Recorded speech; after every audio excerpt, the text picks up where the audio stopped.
Salut à tous, on se retrouve pour l'épisode numéro 441 de l'After Zap Image. On va débuter avec une déclaration du directeur général des sports de l'Eintracht Francfort qui évoque le cas Kevin Trapp, gardien du Paris Saint-Germain. Il nous dit: j'ai eu une très bonne conversation avec Leonardo, le nouveau directeur sportif du Paris Saint-Germain, et actuellement Kevin Trapp n'est pas disponible. C'est quand même surprenant. On rappelle que Kevin Trapp a quitté Paris l'année dernière en tant quasiment d'indésirable, puisqu'il y avait l'arrivée notamment de Buffon, il y avait la présence d'Areola, et un an plus tard, il va certainement donc être le nouveau gardien numéro 1 du Paris Saint-Germain, puisqu'Areola n'a pas vraiment convaincu l'année dernière Thomas Tuchel. Buffon, on sait qu'il est parti.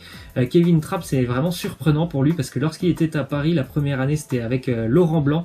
Il avait d'ailleurs fait une saison incroyable. Je crois d'ailleurs qu'il a le record de buts encaissés sur une année de Ligue 1. Je crois que le record est pour lui, donc il était vraiment un élément clé de Laurent Blanc. Puis après, il y a eu l'ère Emery, et là, il est passé directement en tant que remplaçant. Il n'avait pas convaincu Emery. Emery préférait d'ailleurs Areola. Puis après, donc on a eu l'arrivée de Buffon et Areola qui continue à être numéro 1. Un an plus tard, il va revenir certainement en tant que numéro 1. C'est quand même vraiment surprenant le dossier des gardiens de but du côté du Paris Saint-Germain. Ils n'arrivent pas à se fixer sur un gardien numéro 1. Ensuite, des infos du côté de Saint-Etienne. C'est officiel, Denis Bouanga quitte le Nîmes Olympique. Il s'engage donc avec les Verts pour 4 ans. Très bien pour Denis Bouanga, qui a fait une très belle saison l'année dernière avec le Nîmes Olympique. C'est une belle récompense pour lui, qui vraiment est un joueur de qualité, qui a été important pour Nîmes, qui depuis quelques années a vraiment des statistiques assez intéressantes, que ce soit en Ligue 1 ou lorsqu'il était aussi en Ligue 2. Une autre info du côté de Saint-Etienne, les Verts et Arsenal sont toujours en train de négocier pour William Saliba. Ils sont vraiment proches d'un accord, mais pour le moment les négociations sont toujours en cours pour le jeune défenseur. L'accord pourrait vraisemblablement se trouver aux alentours des 30 millions d'euros. Une info assez surprenante du côté de l'Olympique de Marseille, puisqu'il y a eu un échange entre l'Olympique de Marseille et West Ham qui visait à échanger notamment Florian Thauvin, donc qui serait parti en Première Ligue. En contrepartie, Marseille aurait récupéré l'attaquant mexicain Chicharito Javier Hernandez. Bien évidemment, bon, les deux joueurs ne sont pas de même qualité, n'ont pas le même âge non plus, donc West Ham aurait dû aussi donner un chèque à l'Olympique de Marseille, un chèque de 40 millions d'euros.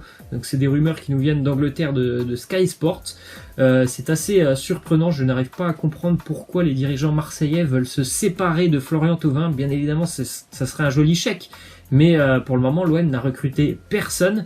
Je pense que perdre des joueurs de qualité comme ça serait vraiment un mauvais signal, notamment pour les supporters marseillais qui se font berner déjà depuis quelques années.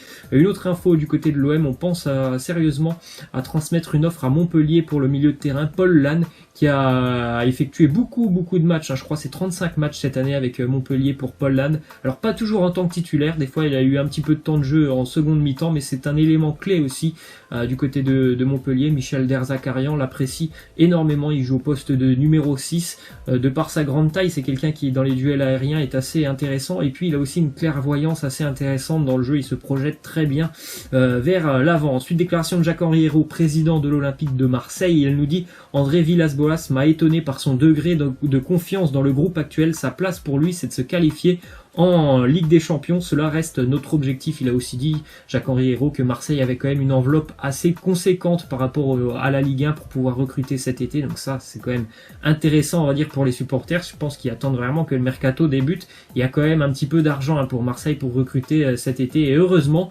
parce que malgré le fait que Villas-Boas ait confiance en son groupe, je ne vois pas Marseille se qualifier en Ligue des Champions en n'ayant aucune recrue. Pour moi, c'est quasiment impossible. L'année dernière, ils ont été très loin de la Ligue des Champions. Ils avaient énormément de problèmes. Alors s'ils continuent avec quasiment le même effectif, je ne vois pas pourquoi ça changerait l'année prochaine. Il y a beaucoup trop de postes où il y a vraiment des problèmes du côté de Marseille, même si voilà, ce ne sera pas les mêmes méthodes qu'avec Rudy Garcia. Je pense vraiment que l'OM a besoin de renforts. Ensuite, du côté de l'Olympique Lyonnais, pour le moment, le mercato est plutôt intéressant.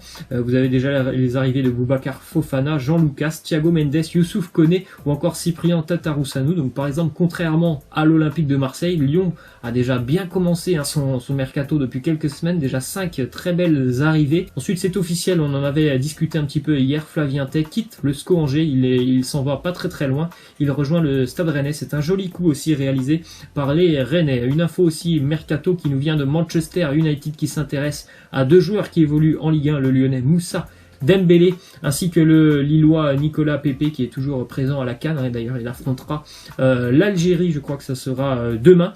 C'est bien évidemment surprenant d'ailleurs depuis quelques semaines maintenant qu'il n'y ait pas beaucoup plus de clubs qui sont intéressés par le profil de Nicolas Pepe, ou en tout cas il n'y a rien de concret qui a été transmis à Lille, alors que pour moi franchement c'est l'une des révélations de cette saison. Nicolas Pepe, il a évolué toute la saison à un niveau assez incroyable, donc j'arrive pas trop à comprendre pourquoi il n'y a pas beaucoup plus d'équipes qui sont intéressées par son profil. Ensuite, une autre info qui concerne Manchester United, Mario Lemina, l'ancien joueur notamment de Marseille, de Lorient, de la Juventus, qui évolue actuellement à Southampton. Il a quelques envies de départ. Southampton d'ailleurs lui a permis de discuter avec d'autres clubs. Manchester United semble intéressé. C'est un joueur de qualité qu'on n'a pas pu voir beaucoup cette saison avec les Saints, puisqu'il a été vraiment gravement blessé. On l'a revu un tout petit peu sur la fin de saison, sur les dernières journées avec Southampton, mais sinon ça a été très très compliqué cette année pour Mario Lemina.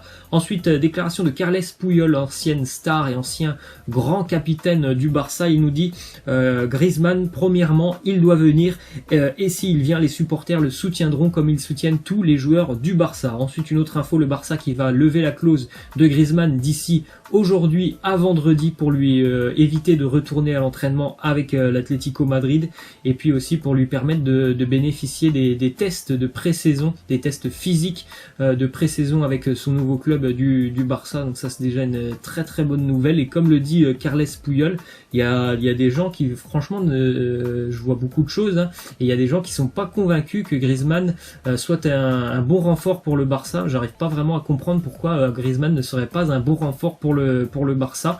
Moi je pense vraiment qu'il va réussir à s'imposer du côté du Barça, et c'est un profil assez polyvalent. Antoine Griezmann est quelqu'un qui, je trouve, va beaucoup plus travailler aussi défensivement, parce que du côté du Barça, niveau des joueurs offensifs, ils sont quand même très très peu à faire des efforts défensifs, et là Griezmann c'est un joueur qui travaille beaucoup offensivement mais aussi défensivement, donc vraiment je pense que c'est une très très belle recrue pour le Barça. En tout cas, tout le monde visiblement n'est pas de cet avis.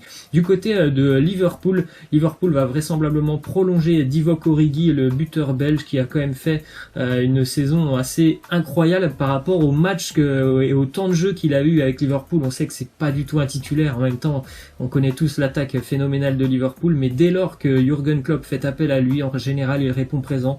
Il a joué notamment les sauveurs entre guillemets face au Barça. Il y a ce but aussi en finale de Ligue des Champions, il y a ce but en Première Ligue face à Everton lors du derby. Donc un joueur qui, voilà, malgré que ça soit compliqué, il est souvent sur le banc de touche, et dès qu'on fait appel à lui, il répond quand même présent. Ensuite, une info de James Rodriguez qui est tombé d'accord avec le Napoli.